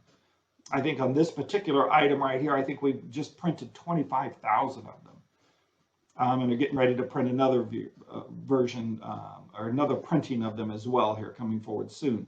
So please feel free to order as many as you want. They may prompt you if you order beyond the amounts to get an approval. My colleague Nell Nadal and I have never not approved one of these, so please feel free to order as much as you feel like you want and you can handle. It comes in 2 forms. We've got kind of I call it the mini brochure version of that, which condenses it down so it's more of a pocket style. Pretty good for school counselors, those kinds of folks, or people who are working with parents in that way. So let's talk about what we're actually talking about, what we're wanting parents and caregivers to do. The first part of that goal is to show that they disapprove of underage drinking or other drug use. And that doesn't mean the wag the finger, the sort of shame and strain. What that really means is to have a conversation about, I love you, I care for you, I'm concerned, here are some of the risks, and I want to make sure you're around, but more importantly, I want to make sure you do well in your life. Especially, I think, college students who are very focused on their education and looking for those bright spots to blow off a little steam periodically, they can see that as a way to do so. Unfortunately, I think many of you probably know there's a downside to that. Not only just the leading to a potential alcohol use disorder or substance use disorder, but any number of the items that I spoke to earlier, crashes, harm, victimization, sexual trauma, etc. In particular on our college campuses, this tends to be a bit more. But the point here is to show that that's not in your best interest, and that's really the frame that we're looking for, is that we're wanting to make sure that you have the best chance in your life to succeed and be successful. And let's reduce or mitigate those things that may get in the way of that, if you will. So the second goal is to show that you care about your child's health, wellness, and success. And this sort of leads into what I was saying prior to. You might imagine that young people are more likely to listen to you when they know that you're sort of on their side, that you're really coming from this from a place of care and concern. And it's important to reinforce that. What you don't want to do is sort of what we used to refer to as scare the health into them, sort of do the shame and strain. The conversation tends to go a lot better when you're open and honest and you show some compassion, concern, and a little flexibility. One of the tools that is being developed as we speak is motivational interviewing for parents and caregivers.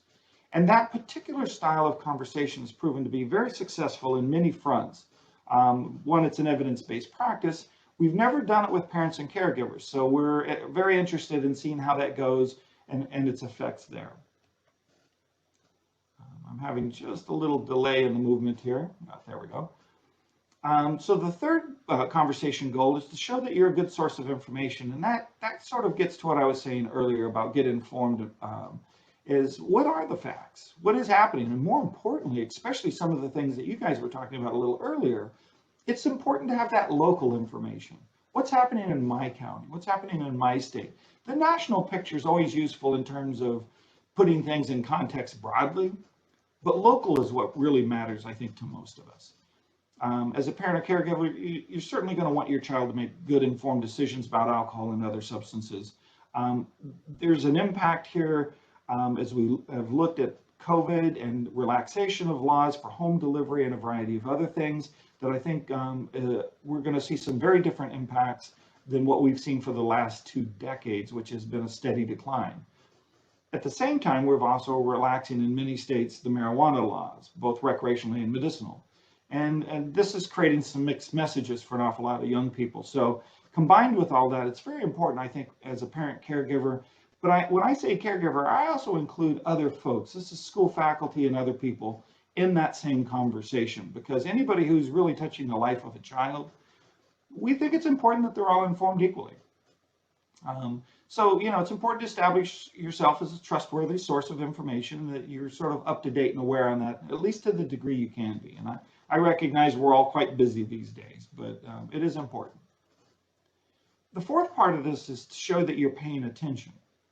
And that you're going to discourage some of these risky behaviors. So sometimes it's easy to turn a blind eye because we're tired, or we can sort of trivialize it or minimize it a little bit because, well, they're just blowing off steam, or boys will be boys, or you can fill in the gap on a lot of this stuff.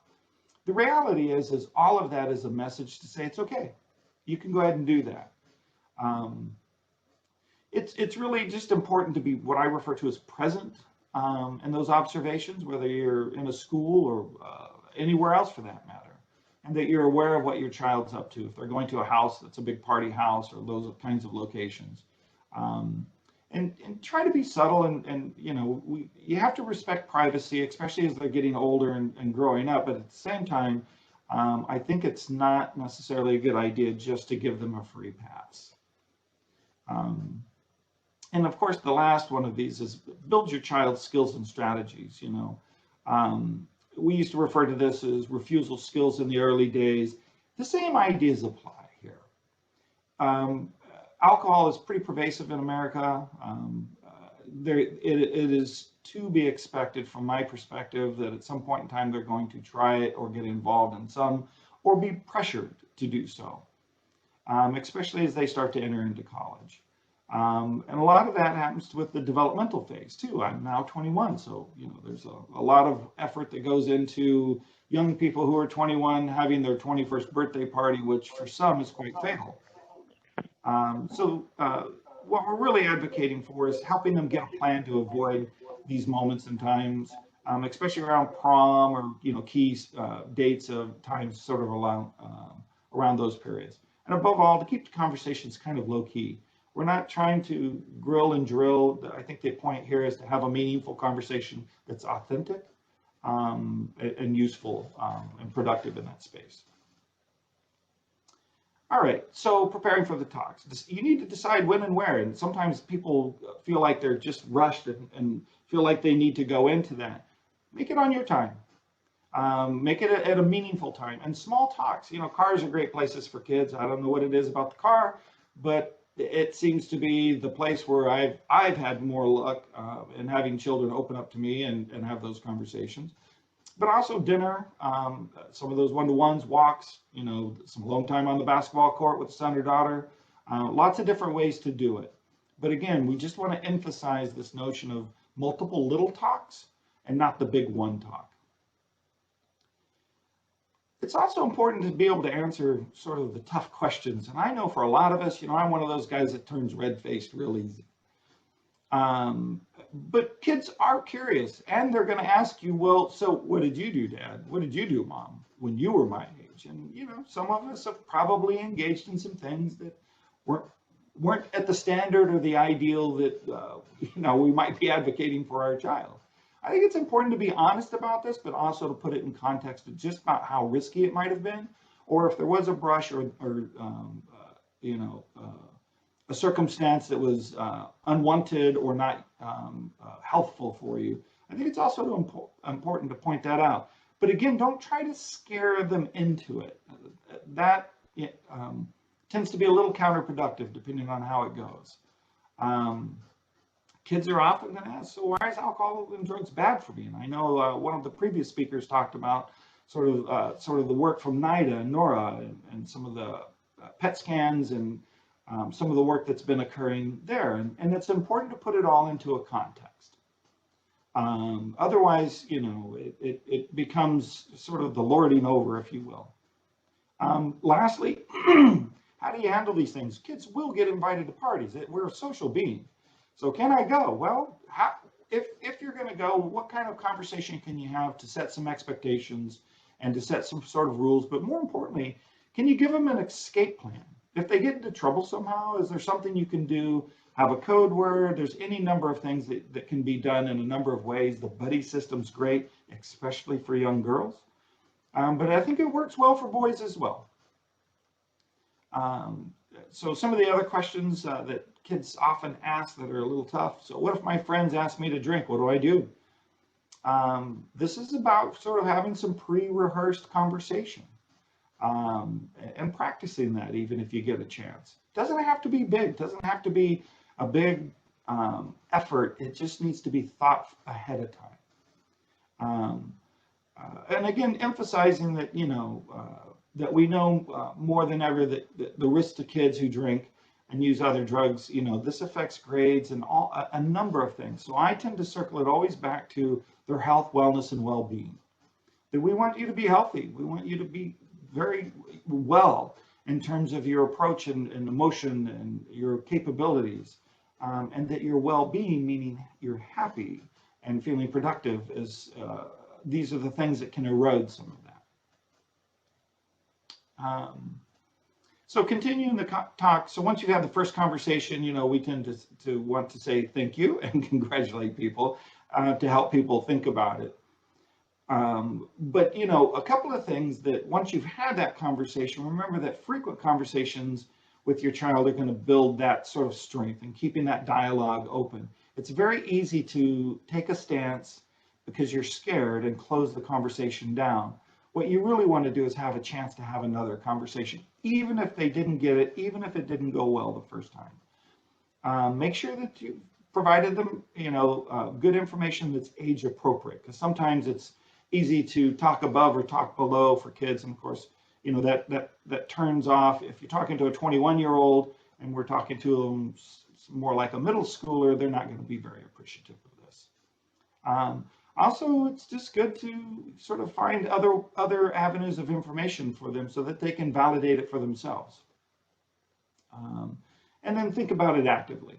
How would you change the talk with your high school versus your college student? Because you may have two children as children mature and grow up. So how might that be different? And to think about that. And we provide a ton of resources in that space.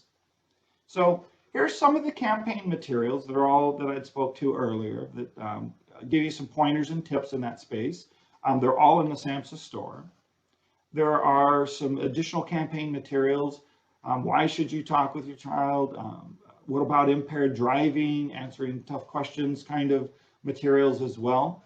And then, as Michelle had spoke earlier, our mobile app, and this is a new offering to everybody this year. It's live. You can go and download it now. There was a previous version. I would just encourage you to delete that if you happen to have that version.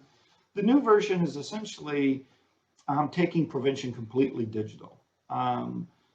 We have included virtually 100% of our assets into the mobile app. So there's lots of videos, a complete process that you can sort of walk through and get a better understanding of how these conversations can go, a chance to see them modeled, how your child might respond, and then some opportunities to practice. We actually give you an opportunity to practice the conversation, record it for yourself, rate that conversation.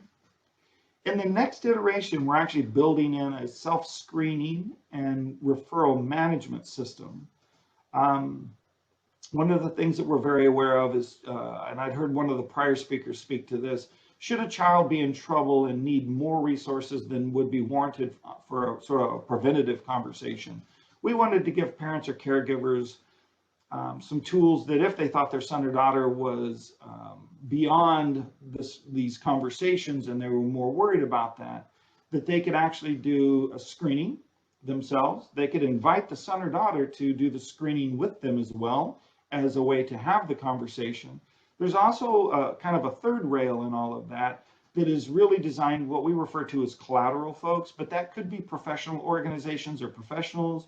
That could also be a grandparent, by the way. But other people who are important into that conversation.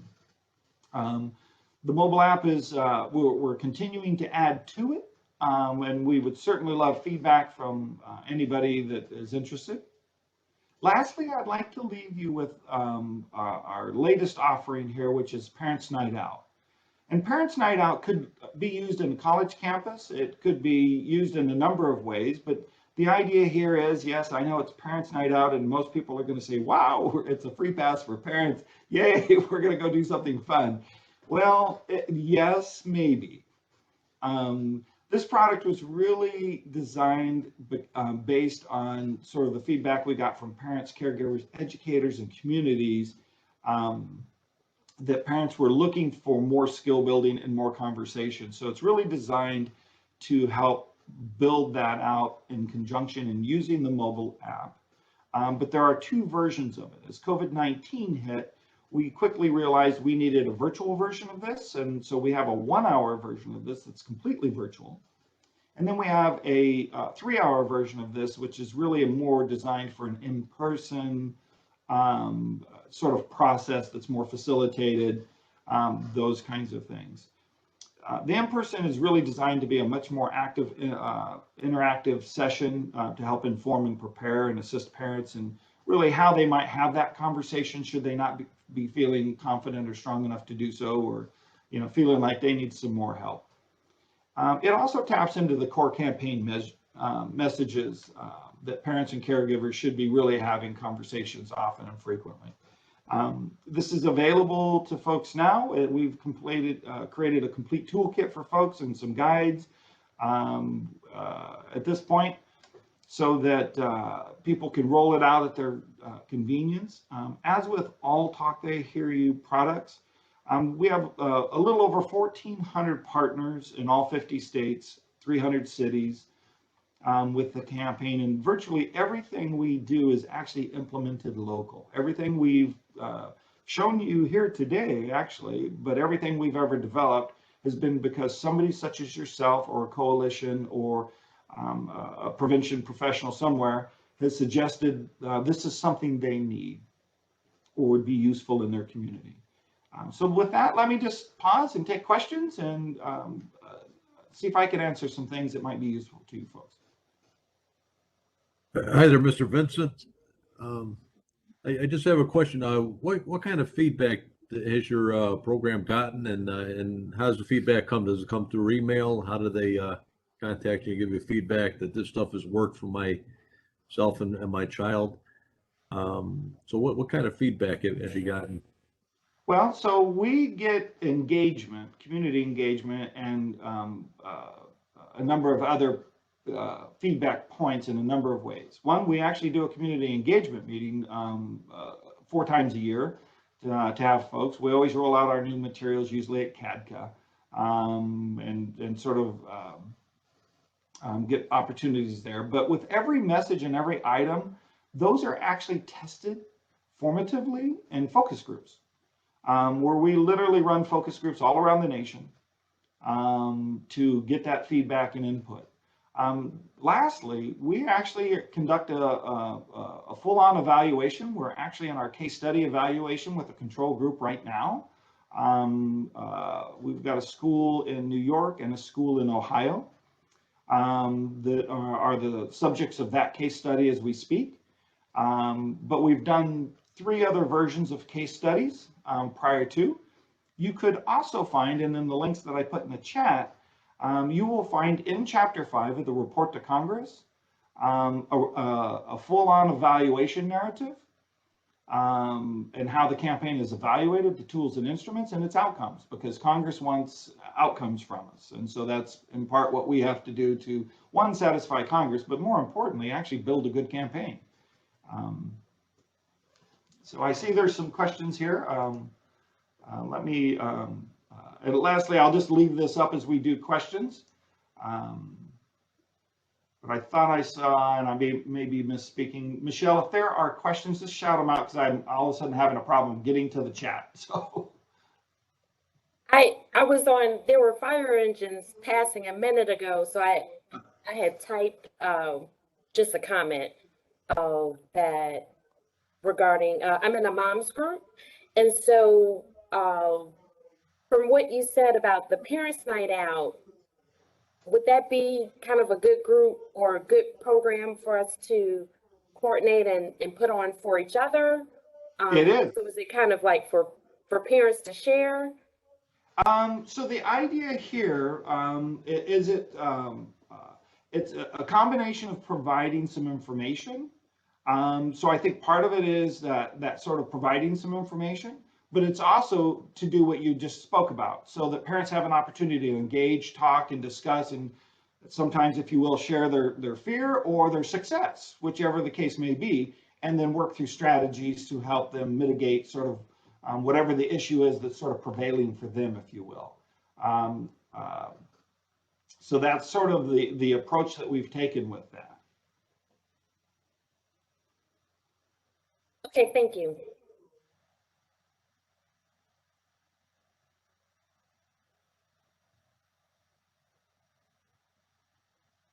Other questions or thoughts? Anything that I've either said or provided?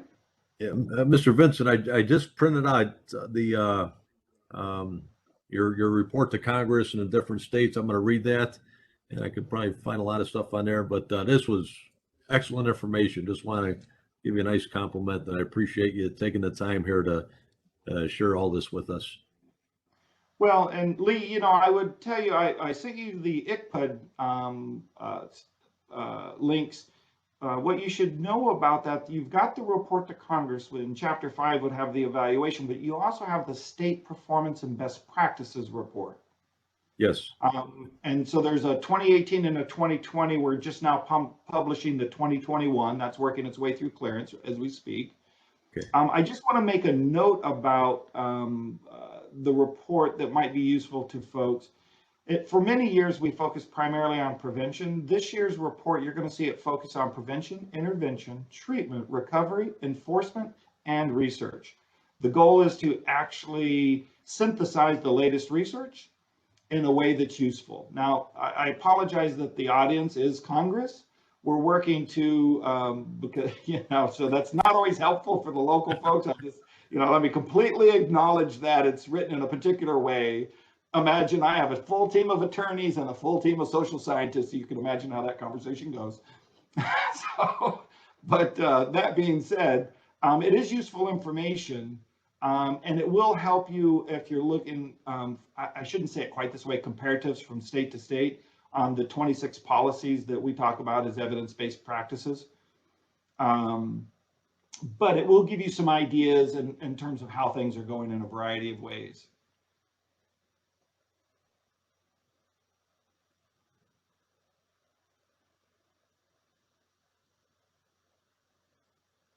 Okay. Well, thank you, Robert, for participating. And I really appreciate all of the information that you shared. I'm going to take the Parents Night Out information back to my group. And then I also like the idea of the little talks versus the one big talk, because in our Illinois youth survey, the percentages of students that respond that yes, they've had a parent communication about drugs or alcohol, that's high, but then there's also high numbers where they don't remember if they had a conversation. So, for example, in eighth grade, 58% said yes, they did have a conversation, but then 12% said they don't remember. So having a lot of little talks could potentially help decrease that number of don't remember to where it is more memorable, and then they can actually use some of the information that they get from those conversations. So, And that's actually our hope. So I would just invite you, and Michelle, I can certainly have Ryan and Jossie reach out to you and provide you some additional resources with that. All of the materials are available to you. So feel free to, in fact, Jocelyn is on the webinar here today, so I'm sure she can circle back and get you some additional resources on Parent Night Out, the sign up link and some of those other materials. But the campaign is, we've had good success with it. The goal is to increase awareness. More importantly, it's to sort of help just prompt and give that gentle nudge consistently. So feel free to engage us. And if you guys are interested, we have a technical assistance team. Jocelyn is our front end gal. So she's the one that talks with people often and regular to help them go, well, here's a way you can do that, or here's a resource. So feel free to engage her. okay, perfect. And what I'll do now is I'll put back the screen because there is a talk later on today, a Twitter chat. And that's actually how I first found out and learn how to contact you, etc. So I'll put that information up, and others can benefit from that talk as well. One of the things I failed to mention, Michelle, that may be useful to your folks as you speak of Twitter chat is we do a lot within the social media space. But what we also provide communities and coalitions is pre-crafted social media so that you can localize it and run it through your channels. And so there's a whole effort that happens in that particular space so that you can sort of amplify messaging and do some of those kinds of things in that way to sort of help you continue to, so I shouldn't say beat the drum, but so much of it is repetition in terms of getting the message out around, certain things are not necessarily in a young person's best interest. So there's a whole slew of information that may be quite useful to you in that realm as well. Yep, definitely. And then,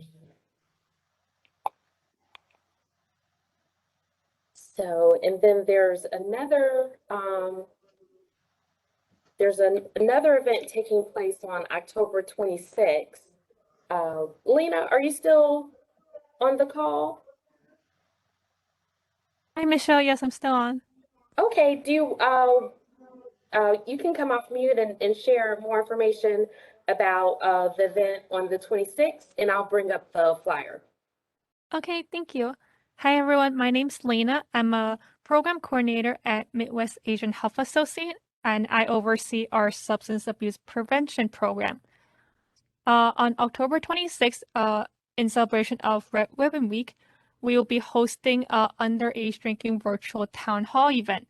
It'll be from 6:30 to 7:30, and we will have different guest speakers to talk about the different harms and risks and other information about underage drinking. So this event is free, and anyone is able to attend. The workshop would, or I guess the town hall would be only in English. So Michelle can definitely provide more information for those who would like to attend. It will be over Zoom.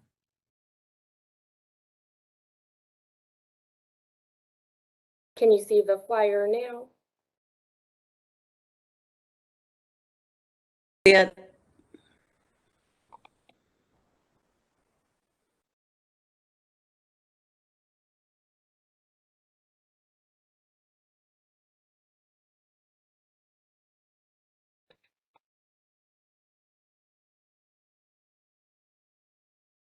And I'll put the link to it in the chat as well.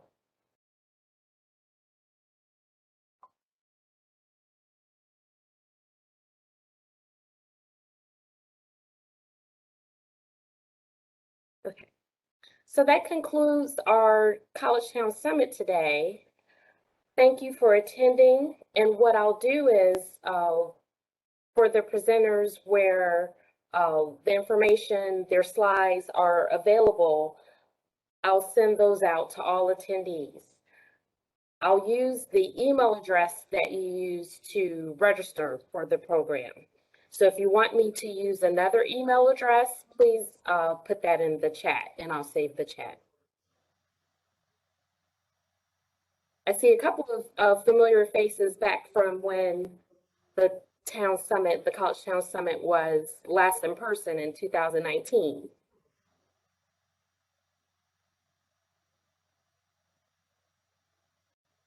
So thank you for attending again. And then for our first time attendees, this program has been live in person in the past, but of course, due to the pandemic, we've gone to a virtual option, but hopefully in 2022, we can go back to in person and have a hybrid where you can join in person or virtually.